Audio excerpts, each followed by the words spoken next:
Scipione de Pero Neto. Atuou no ensino básico e superior e na autoria de livros didáticos. Teve participação no GEM, Grupo de Estudos de Ensino da Matemática. Scipione foi o autor de inúmeros livros didáticos de matemática e começou a ter destaque nesse ofício no final da década de 1960. Bom, ele nunca deixou de contribuir de forma assídua e inteligente, até mesmo nos últimos anos de vida com a matemática, né? Ele era reconhecido pelas excelências e pela inovação. Lecionou em diversas instituições de ensino superior e era interessante que o pessoal comentava que ele não fazia chamada, os alunos sempre compareciam à aula dele. Né? Ele sempre tratava tudo com muito bom humor, né? E tinha convicções firmes, características de matemáticos. Né? Não aceitava diversos aspectos do atual movimento de educação matemática. Né? E foi um professor de matemática e escritor de livros didáticos e educador brasileiro. Né? Ele começou sua carreira como autor de livros na década de 1960, na época do movimento da matemática moderna, e mais tarde fundou a editora Scipione. Foi também professor universitário da PUC, né, e de outras universidades. Antônio Mário Antunes Sete. Suas pesquisas e trabalhos foram na área da álgebra da lógica, teoria de modelos, método algébrico em teorias de modelos, aspectos geométricos das linguagens lógicas, traduções e interpretações entre lógicas e lógicas não clássicas. Né? Bom, ele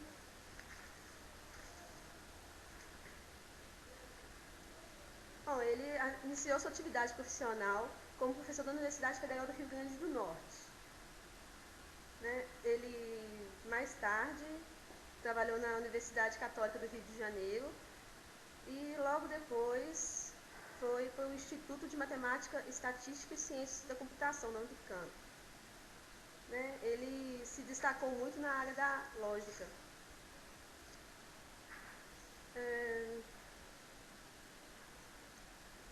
Bom, acho que é isso.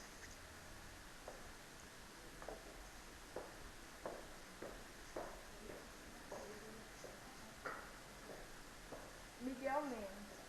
Para Miguel, a utilização dos recursos da história da matemática no ensino é preciso que se apresente de forma pedagogicamente orientada.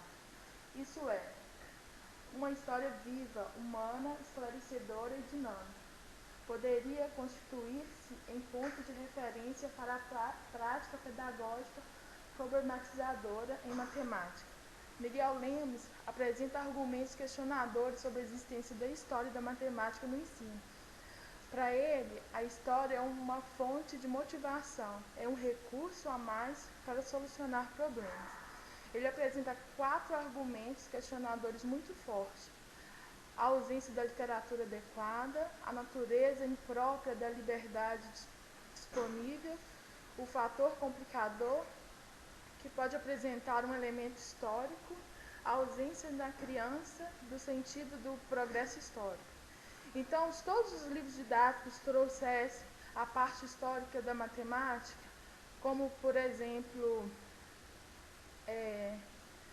os problemas que surgem com certa forma, com fórmulas e como se utilizá-la, despertaria no aluno a curiosidade e o interesse pela disciplina. A importância pedagógica da história da matemática é tratada por Miguel com certo cuidado. A história só pode surgir efeito desejado se for comportável aos fins pedagógicos e articulados com os demais variáveis que intervêm no processo de planejamento didático. Uma história da matemática pedagógica orientada pode prestar um grande auxílio para os professores intencionados em contrapor-se à tendência tecnológica do ensino. Isso mostra que a matemática é muito mais do que números e fórmulas, apresenta para os alunos uma forma diferente de ver a matemática. Mostra que ela está presente no nosso dia a dia mais do que se pensa. Portanto, se abordar a história da matemática em sala de aula, o professor poderá revelar a matemática como uma criação humana e levando os alunos a encontrá-la como fruto da necessidade do homem.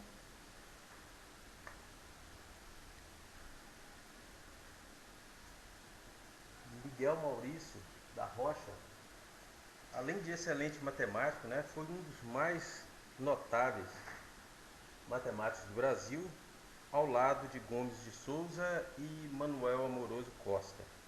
Ele também foi membro da Academia Brasileira de Ciências e atuou como membro do Conselho Universitário Federal. Como observação, ele também, além de banqueiro, ele foi diretor do Banco da Lavoura. E ele chegou a ser um dos maiores acionistas desse banco. Escreveu e publicou, né, sobre a integração da equação de Fourier, soluções por polinômios de equações com derivadas parciais, um novo algoritmo para equações diferenciais e aplicação de um novo algoritmo na pesquisa de soluções de equações diferenciais. Conclusão. É importante reconhecer como fruto do pensamento humano que houve grandes homens que motivaram e impulsionaram seu aperfeiçoamento e evolução. Compreendendo como esses homens pensavam, facilita-nos entender como a matemática se desenvolveu e nos permite criar instrumentos de desenvolvimento desta como uma ciência. Grande chamada para isso, né?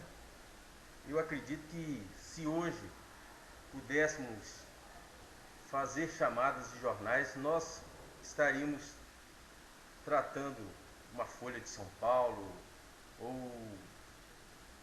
um Estado de Minas, quem sabe um New York Times, e estaríamos mostrando dessa forma, né, que para o Euclides, ministro apoia a mudança radical no ensino da matemática. Para o Manfredo Perdigão do Carmo, matemático brasileiro apresenta trabalho no Congresso Internacional de Matemáticos. Para Scipione, professor de matemática não faz chamada, não cobra presença, mas a sua sala está sempre lotada. Para Antônio Mário Sete, 13º Encontro Brasileiro de Lógica, dedicado a professor de matemática. Para Raimundo Teixeira Mendes, pesquisa e utilização das informações são temas do autor Ordem e Progresso, que é a palavra, que é a frase de chamada da nossa bandeira. Para Lucília Bechara Sanches, ditadura fecha escolas experimentais revolucionárias. Para Miguel Lemos, matemática, fruto da necessidade do homem ou difícil e inútil em nossas vidas. E para Sérgio Nobre, matemático desenvolve a ciência. E finalmente para Miguel Maurício da Rocha, diretor do Banco da Lavoura, publica pesquisas matemáticas. São autores fantásticos que revolucionaram a história da matemática no Brasil. E a matemática faz lembrar algo que aconteceu no Monte Horebe. Deus se apresentando para Abraão. Eu sou. Então, Abraão, dessa forma, se apresentou Deus para todos nós, dessa forma que Deus, Ele é. E a matemática, na sua arrojada forma como é, e não vou nem dizer onipotência, mas a matemática, ela é, ela não está, diferente das demais ciências. Então a matemática, ela é, ela não está. E dessa forma, diante das outras ciências, nós podemos dizer que a matemática é onipotente.